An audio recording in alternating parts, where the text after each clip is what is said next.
મધુપુરની બાજુના સીલ ગામમાં ભરડા અને ડાકી પરિવારના આરાધ્ય દેવ શ્રી સંગેસરિયા બાપા અને શ્રી લક્ષ્મણ બાપાના નવનિર્મિત મંદિરમાં સેવાના ભેખધારી એવા મનાભાઈ ભરડાના સાનિધ્યમાં દ્વિતીય પાટોત્સવનું ભવ્ય આયોજન કરાયું હતું।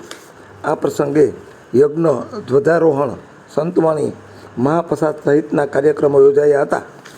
આ પાટોત્સવમાં દાતાઓનું સન્માન કરાયું હતું તેમજ હર્ષદભાઈ ભરડાનું સીલ ગામના અને સંગેસરિયા મંદિર ટ્રસ્ટ દ્વારા ખાપટના દિનેશભાઈ ગોવિંદભાઈ ભરડાના હસ્તે સમાજ રત્ન એવોર્ડ સન્માનપત્ર આપી સન્માનિત કર્યા હતા।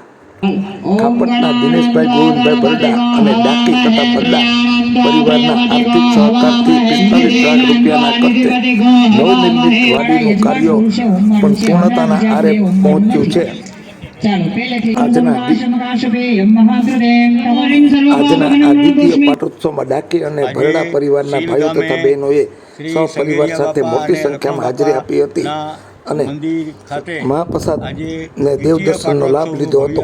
આયોજકો સમિતિ દ્વારા તમામ વ્યવસ્થા કરવામાં આવી હતી।